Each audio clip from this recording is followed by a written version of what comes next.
So, teaching leave is an exercise that could save your dog's life one day. There is also the fact that it's useful to be able to leave your food lying around without worrying about it. Colin here obviously knows leave.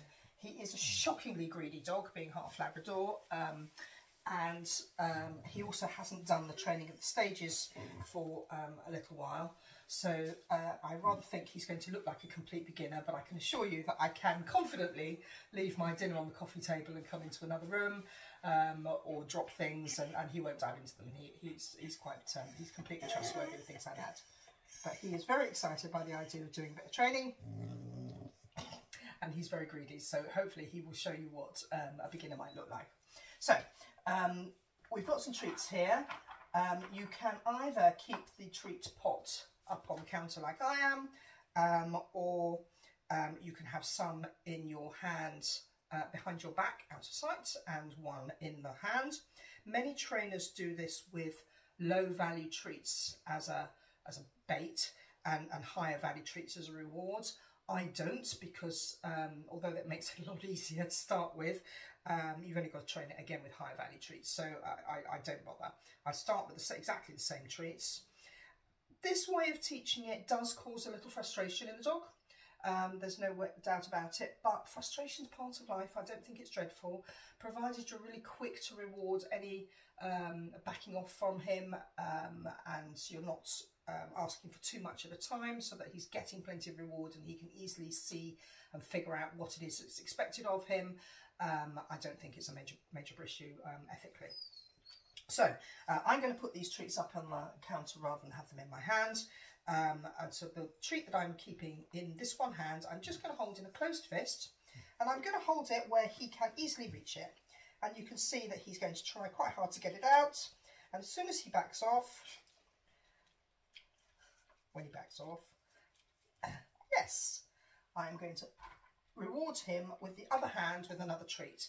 Now it's important that leave, when we start using the cue, which we're not going to start with, becomes to mean to the dog, you can never have that. It's never going to be yours. Because if it is something very dangerous or disgusting that you don't want the dog to touch, it's no good if the dog has learnt, I can back off and look really good for 3 seconds and then I can dive in and help myself. So leave means you're never getting it. So he's never going to get this treat. Any treats that I'm using for this, I can put back in the treat pot and recycle, but he's never going to get the one I'm asking him to leave for this.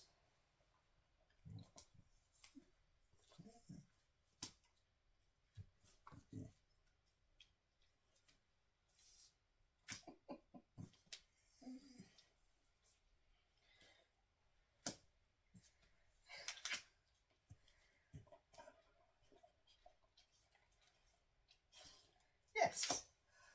Okay, I just about managed to get my marker word in before his foot came back up again. Yes. He's now going to start going through his repertoire of things to try and get the treat. That's why he's putting his chin on the floor. We have taught the chin. Yes. Yes. So he knows he's not supposed to get it. He knows he's not going to be able to help himself. He's going to get cross with me and start shouting in a minute. Shush. Yes. So I'm going to try really hard not to mark when he's making noises. Yes. The next stage is I'm going to open my hand. Now, yes, good boy. If he tries to pinch it, I'm going to be really quick to close it again. Yes, but I'm not going to try and snatch it away or tell him off for it. Yes, good boy. Well done. Yes, he's choosing not to look at it. Yes, good boy. So he's quickly remembered, oh yeah, I remember this lark. Yes, but most dogs will learn this really, really quickly so long as you reward enough, yes, for getting it right. So the next stage is I'm going to put this treat on the floor. This looks different. Dogs are used to picking, good boy, yes. Dogs are used to picking treats up off the floor. Let me just pop that in there again so I've got nothing in my hand for a second. So they're going to, he might well decide that he can dive in, so I've got to be really quick. It is very important. 2 things to remember at this stage. First of all, it's so hard. You've got to win. It is no good your dog learning, I can get it if I'm quick enough. We need the dog to learn, I can't help myself. Shush, please. Good boy. Secondly, with this, once you start putting things on the floor, shush, we're doing it in a minute, okay? I'd like you to make sure that the treat you give them goes in their mouth and you don't drop it on the floor by accident, because it's really unfair and very confusing to the dog to say, basically, you can't have this one on the floor, but you can have that one on the floor. So you need to make sure that the treat goes in their mouth. Okay, so it's going on the floor. I'm going to cover it with my hands. Yes, good boy.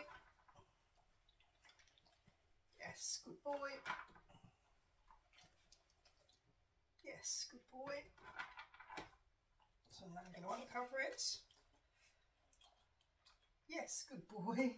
Well done. Now he knows this, but when your dog uncovers it, then when you uncover it, you may have to be really quick to cover it back up again so that the dog can't pinch it. Yes.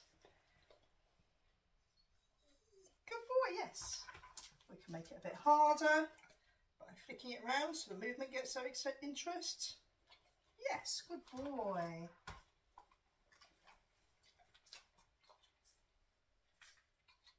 Yes, good boy, well done. Oh, you love training so much. You're such a greedy dog. Yes, good boy. That was harder for him. It took him a while before he went, oh, I can look away from that. Yes, good boy. Well done. We might make 2 or 3 there. Yes, good boy. Well done. Now he's only going to get 1 in exchange for those on the floor. Yes. Or 1 at a time anyway. There we go. Good boy. Yes, nice.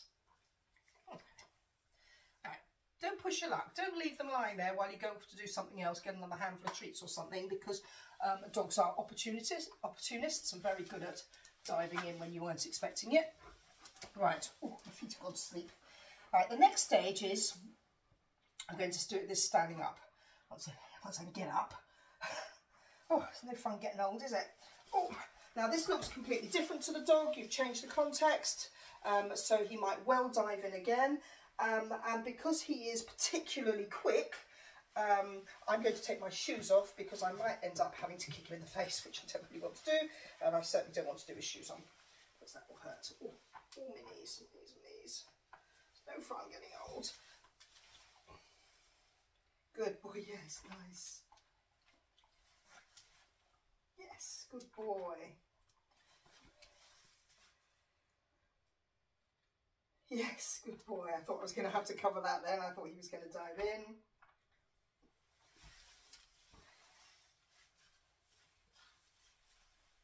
Yes, good boy. Nice. Well done.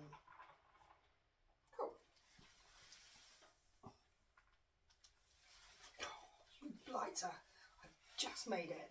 So you see about kicking him in the face? He didn't get that treat, but he did get a toe inside of the... I'm sorry, sweetheart. Good boy. That was really good. Very nice. Well done. Good boy. Good boy. Yes. Well done. Very nice. Yes. That was hard, wasn't it, when it went right under your toesies? Good boy.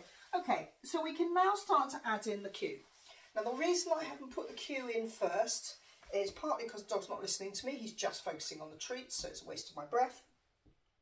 And partly because when you're starting, a lot of people struggle to say the word without threatening. So people want their dogs to succeed, so you end up saying, leave it, leave it, leave it, and you don't need to threaten your dogs like that. Having said that, in a genuine emergency, you are going to have some urgency in your voice. You're not going to be able to say, leave it, in a nice, happy tone of voice. So think about that when you're adding in your cue. Add in that urgency that is going to be normal. Leave it. Yes, good boy. Leave it. Yes, nice, clever boy. Cool, good boy. So that, dogs are very, very contextual. You're done for a minute, mate. Sorry, don't start shouting at me again. Right, so dogs are very, very contextual. So in this stage, if Colin was a genuine beginner, which he isn't, but in this stage, he has now learnt to leave those particular treats in this spot in the kitchen while I'm basically on it and paying attention. The next stage is to then practice with different types of treats in different parts of the house, and then start practicing in the garden, and then start taking it in different places. Once you've done it in lots of different places, you will find the dogs will start to realise, oh, leave means leave everywhere instead of just in that particular context. So it is important that we do this, and the word that a lot of trainers use is proofing the behaviour. So we would proof that by doing it in lots of different places. One of the places I like to do it is in the kitchen, and I will do this with my back to the dog against the kitchen counter, and I will just knock something. I don't know if you can see what I'm doing there. Just knock something over the edge of the counter while I've got my back to the dog, and be ready to put my foot over it quickly. So for that, I would probably use something like wafer thin ham or something like that that's going to go splat, and I know it's going to stay under my control and not bounce or skitter across the kitchen so that the dog gets it first, because we don't want that to happen. And with practice, it becomes completely reliable. You shouldn't need to say leave after a while. The dog will automatically leave stuff that drops on the floor, or you have previously told them to leave, like food on plates and things like that. Cool.